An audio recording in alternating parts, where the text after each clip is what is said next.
Top 10 Vampiric Creatures.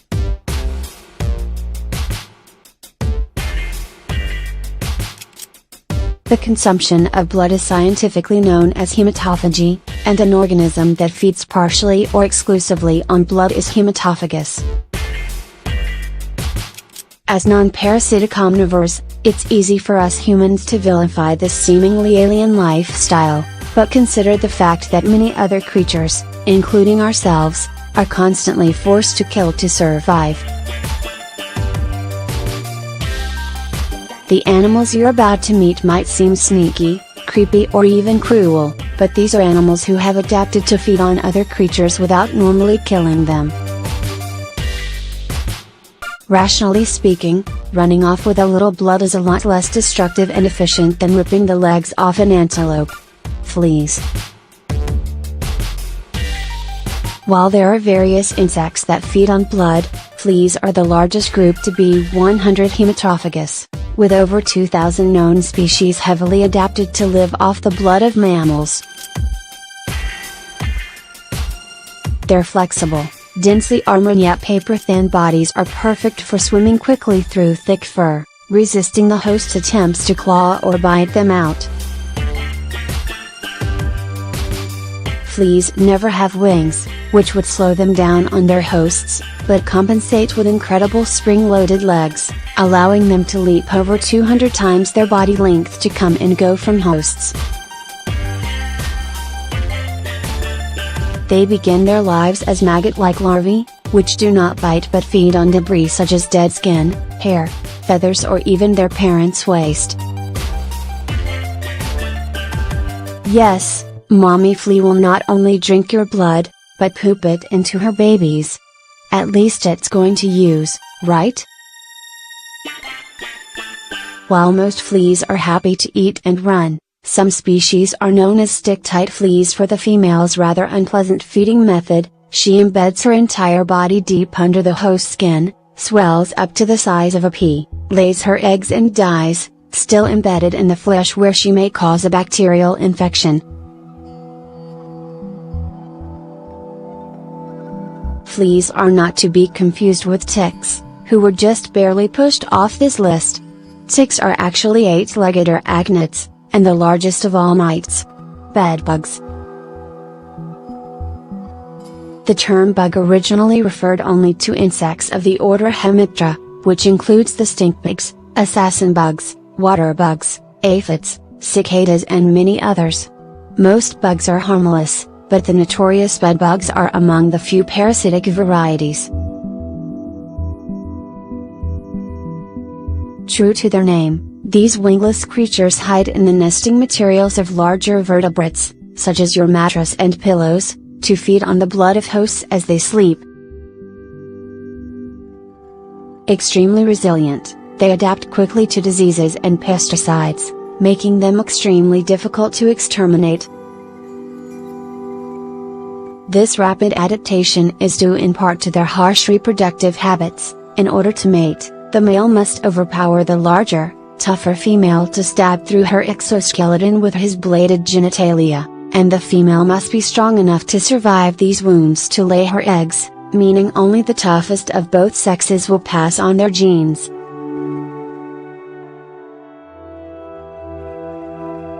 In some exotic species, the female even has a bladed phallus of her own, making bedbug sex a violent fencing match. Leeches. Related to earthworms and other annelids, leeches can be found around the world on both land and in the water. Most species are carnivorous, preying on smaller invertebrates or even the eggs of fish and frogs, but the famous hematophagous leeches are armed with circular, saw-like teeth and anesthetic, anticoagulant compounds in their saliva, allowing them to make a tiny, painless incision on their host that gushes blood for hours. In the Dark Ages, it was believed that leeches could treat almost any illness by removing excess or bad blood, and while we now know this was never true, Their efficiency at draining blood is still of great interest to medical science, and leeches have even been used to remove dangerous clots in reattached limbs. More complex than you probably thought, leeches possess multiple hearts, multiple brains, and in some species a cluster of tiny eyes. Many species even keep close watch over their young, fashioning a protective cocoon around the eggs and carrying the tiny babies on their backs until they can fend for themselves. Most moths and butterflies either feed on nectar or never even feed at all, living only long enough to mate. At least one moth, however, uses its sharp proboscis to drill through the skin of mammals and gorge itself on blood. As the host's blood flows through the straw-like mouth parts, it causes tiny barbs to raise and anchor in the flesh until feeding is complete. In the reversal of mosquitoes, only the male moth is the vampire. He makes good use of the alternative energy source, since female moths spend most of their time resting and waiting while the males are left to search far and wide for a mate. The most famous of all blood drinkers and arguably the only parasitic mammal, there are only 3 species of vampire bats, Ordes medondidae, all native to the Americas. They are the only bats adapted to comfortably walk and even hop on the ground, allowing them to land near larger sleeping animals and creep up on them. Their delicate, razor-sharp teeth make a tiny incision in the host's flesh with little to no pain, and their anticoagulant saliva keeps the blood flowing freely as they lap it up. While almost all bats are communal, vampires are the only bats known to care for one another's pups, even taking an orphan young as their own. Lampreys. The Agnatha or jawless fish were once the planet Earth's earliest and dominant vertebrates, appearing millions of years ago on a planet formerly ruled by tentacled mollusks and spiny arthropods.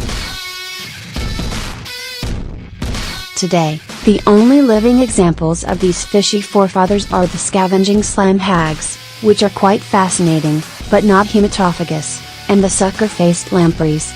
Many lamprey species are harmless filter feeders, but some varieties are famously parasitic. Latching onto other fish, they rasp through flesh until they reach blood or other bodily fluids, and may kill hosts that aren't large enough to survive the loss. Though they seem primitive and vicious, lampreys are also dutiful mothers who migrate far to spawn and carefully stack stones into protective nests. Candiru. This tiny Amazonian relative of the catfish is widely infamous for its rare habit of swimming into the urethras of large mammals, such as humans, foolish enough to urinate in the river water. This is purely accidental, and fatal, on the candiru's part, as it mistakes the trail of urine for a stream of water from the gills of a bigger fish. Their thin, stunted bodies and tiny barbs are specially adapted for lodging in blood-rich gills, where they use their tiny jaws to nibble into a vessel and feast on the ticks of fish kind.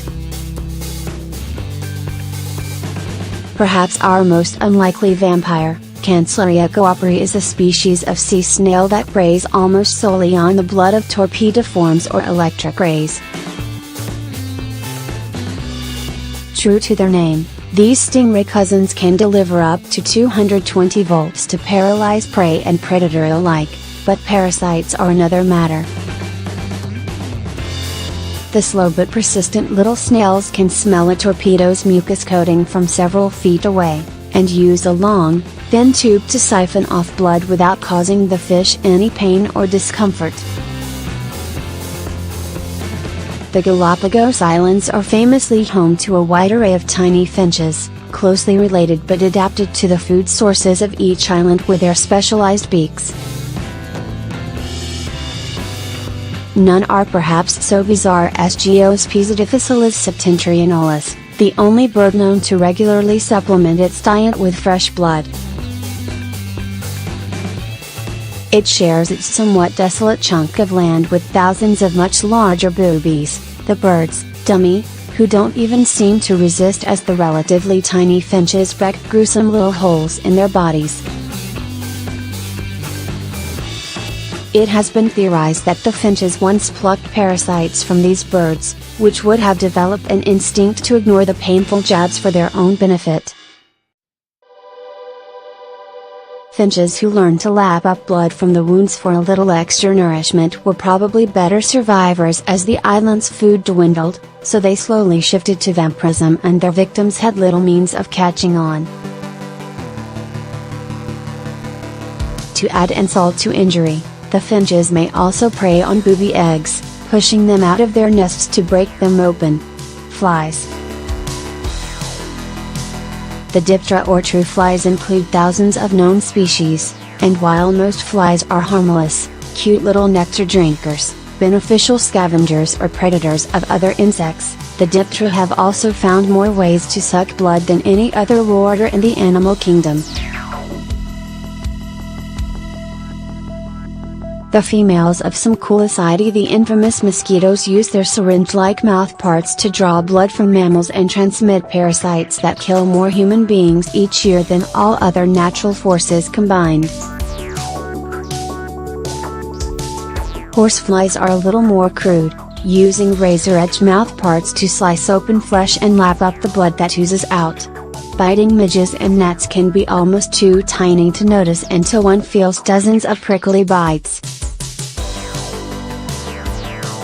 More unusual are the Hilboscidae or louseflies, some of which live their entire adult lives in the fur of their host and don't even have any wings. There are even flies with blood-sucking larvae, like the Congo floor maggot. These crawlers take a cue from bedbugs and drink the blood of sleeping victims with their leech-like mouths. One has to wonder why we associate vampires so closely with bats, and it would be so much more fitting if Dracula transformed into a bug-eyed, buzzing insect.